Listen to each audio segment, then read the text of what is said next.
Well,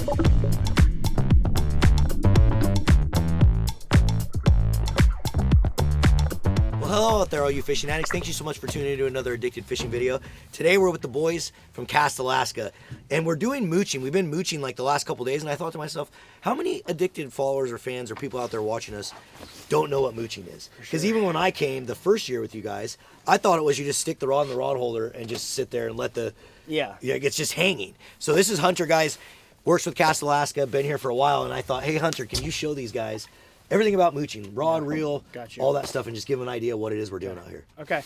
Well, let me explain, first of all, mooching, essentially what it is we're working our herring here up and down through the water column, mooching for a bite. So what's really cool up here in Southeast Alaska is this setup right here.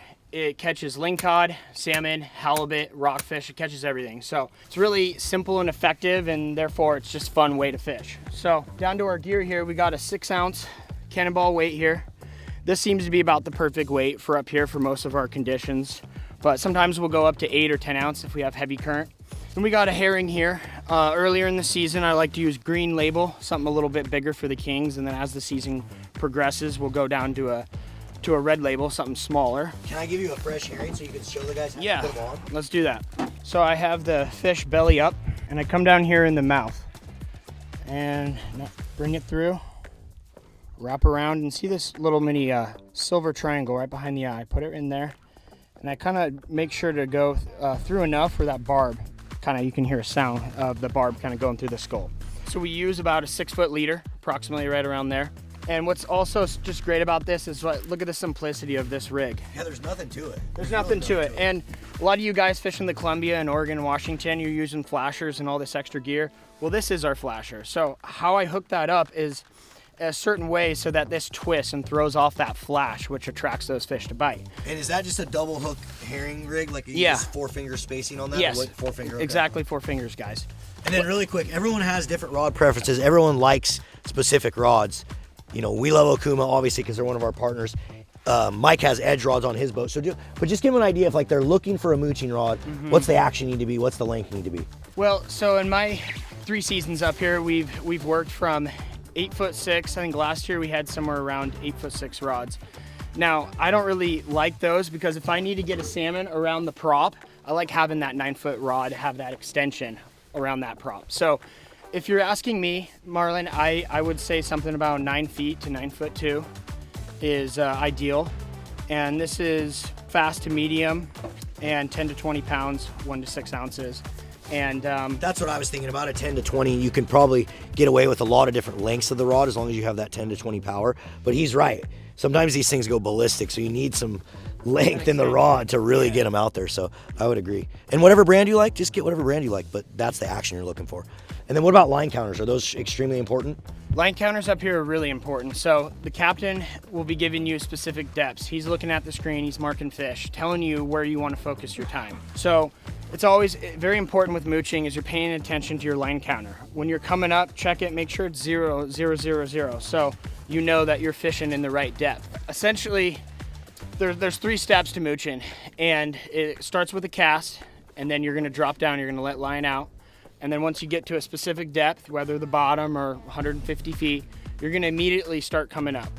So you're gonna repeat the process. You're gonna cast, you're gonna drop down, and you're gonna come up. What's really important with mooching is that we're always working our gear. We're never just holding our gear. When we're letting out line or reeling up, that bait is twirling, right? And that's what these fish are picking up on, is that twirl, that silver twirl. So let's start off with the cast here. You don't need to cast far. What you want to do when you're casting is you want to get that leader fully extended so you don't get a tangle. So start with my cast here. I'm going to get just a little lob cast, and what I want is that bait to land behind my weight, as separated as you can get. And I've kind of learned that doing this the last couple of days, because there was a couple times where I didn't do what he said, and I just reeled it up to the top and then just tried to immediately drop it, and it seemed to tangle almost every time if I did that. If I didn't get that little flip to get the bait and the weight separated, it tangled almost every time. So really important, I think. Yeah. So I mean, mooching, it all starts with a good cast. If you don't get the proper cast, you're not going to have the right presentation with your herring, because it's going to be tangled up. It's not going to be twirling. So a little tip here, say, you know, the day's long, you've been fishing hours, and you throw out a lazy cast, what you can do is you can pull on it and that leader will straighten out. So that kind of helps you prevent tangles. So now on the drop, this is very important. So there's really no skill in mooching other than picking fish up on the drop. So anybody can kind of reel up and feel the tension and go, oh, a fish. But if you come up here to Southeast Alaska or use mooching wherever you're at, my challenge to you would be to learn how to pick fish up on the drop. So, and how you do that is you want a slow and smooth drop. See, I'm using the palm of my thumb to get just the right tension, and you want to go slow to prevent tangles. So there's two reasons we tangle, is you don't get the right cast or you're going down too fast. So by going down nice and slow and steady, I prevent tangles, but also most importantly to feel that bite on the way down. Now it's pretty subtle, so you have to pay attention when you're dropping down. So two ways to tell if you're getting a bite on the way down is, one, your line will go slack. You won't feel contact with that weight anymore because that fish is taking the bait and he's swimming up. Okay, try to recognize that quickly and reel into them. When we're mooching up here, we don't hook set. That never works. So we always just tell our fishermen to reel into them. Another way to tell if you're getting a bite on the way down is you'll feel a subtle tap, tap, tap. Okay, and with kings, cohos, and other fish, the bite on the way down is different for each one, but it's like I said, a very subtle tap, tap on the rod, and that's a fish. And what I always tell people, if they're not sure what's going on, when in doubt, reel it out. Okay, just like hook sets are for free, same thing. So I get to the depth that my captain wants me fishing, say it's 150. Once I get there, I immediately start reeling up. And something, a little finesse when it comes to mooching is play with your retrieval speed.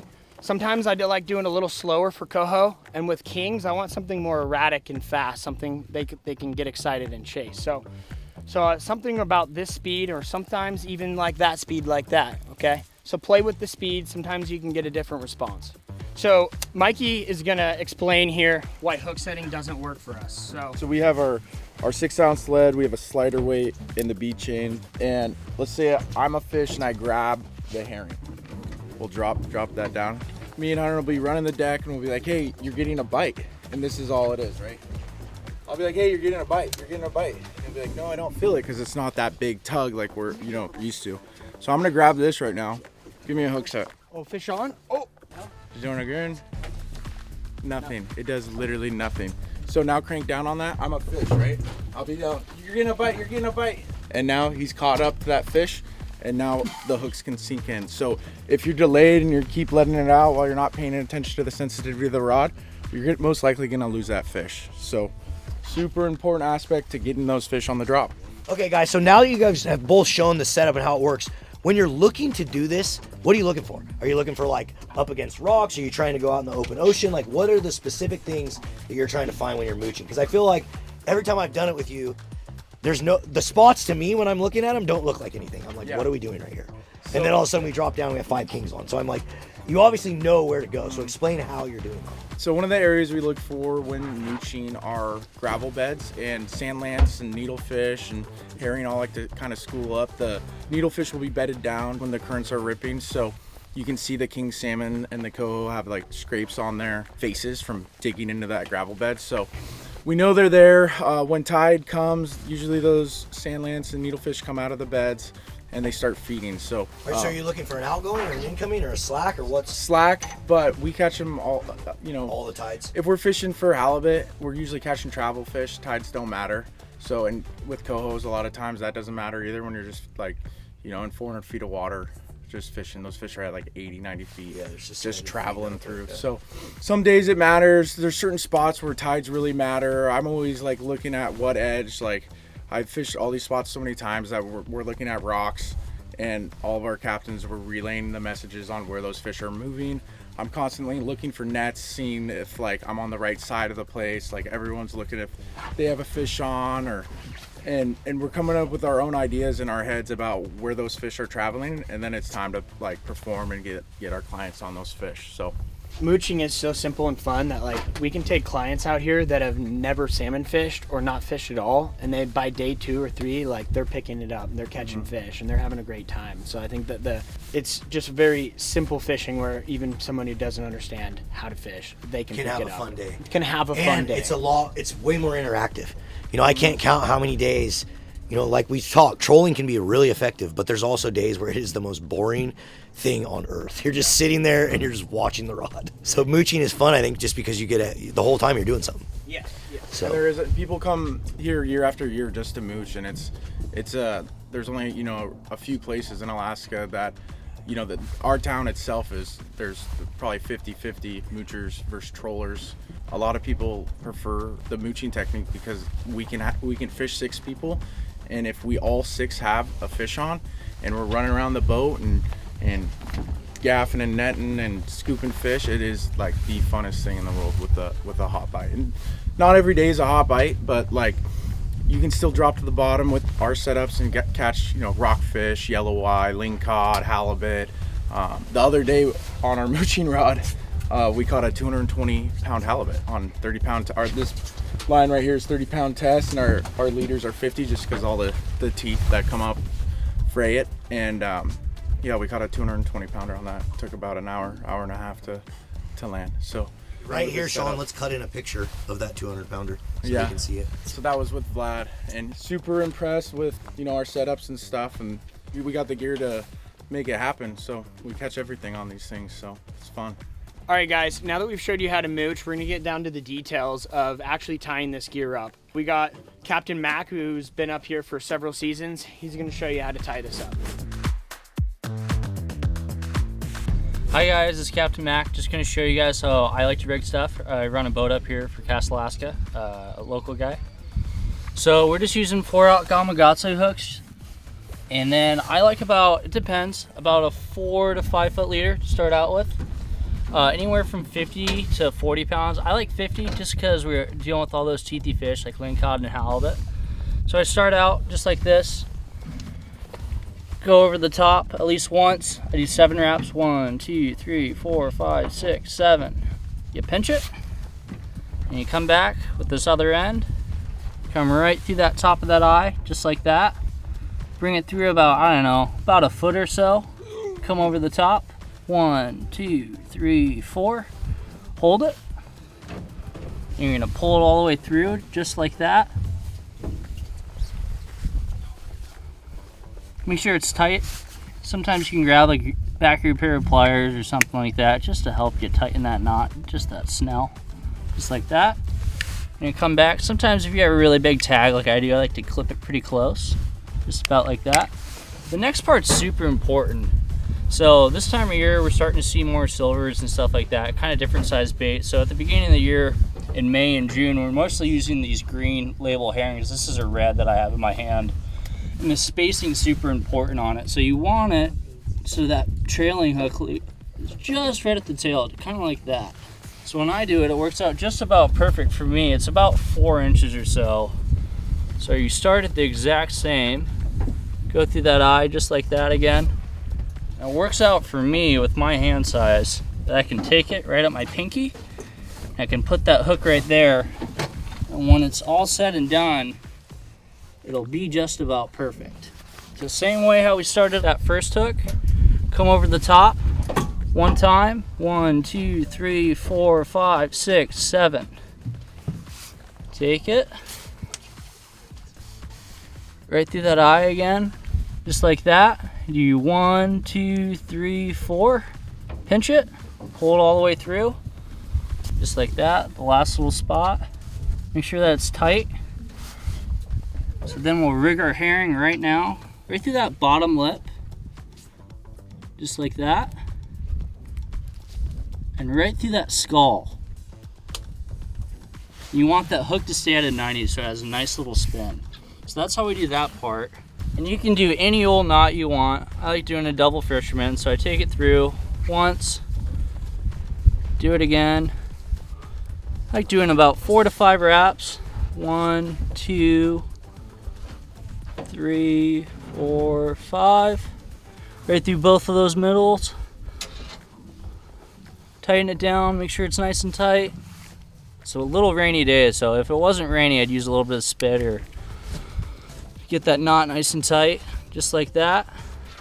With mooching, obviously we're dropping constantly, so you want these tag ends about the size of your fingernail, just like that. This is our main line to our reel. We're gonna put that slider on. When we put that slider on, we want that short end up. You're just gonna feed it through just like I am now. Just like that. Same knot. Through once. Through twice. About 4 to 5 wraps. 1, 2, 5. Right back through the middle of those. A little bit of spit. And again, you want that knot pretty tight. You want about a fingernail of tail left on it, just like that. Depending on your currents and stuff, like Hunter said earlier, you want about a 6-ounce weight. Seems about perfect every day. If it's really, that current's really ripping, we'll use all the way up to 10s. But clip your weight on, and you're ready to go. All right, guys, now that you've got the tutorial and you know how to mooch, we're gonna show you some videos of this in action. It works, it's a ton of fun. Get out and try it.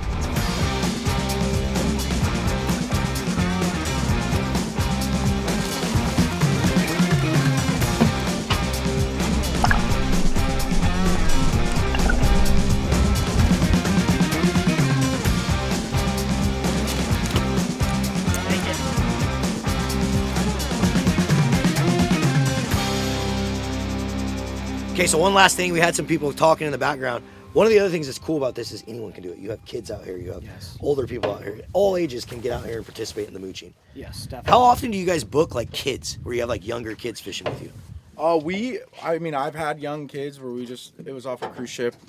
They were like 4 years old. I've actually had I can send you a picture and show them. I had this little girl on the boat catch a king salmon. It was the cutest thing in the world. That's awesome. I So think she was guys, probably 6. that's 7, so awesome. So, yeah. So that's cool, guys. So if you're looking at coming out here and doing this, you can bring your kids. It can be a family affair. Appreciate you doing the tutorial, Hunter. course, And all man. you addicts, do not forget, please subscribe, hit the thumbs up button. Until next time, we'll see you on the river. Yeehaw.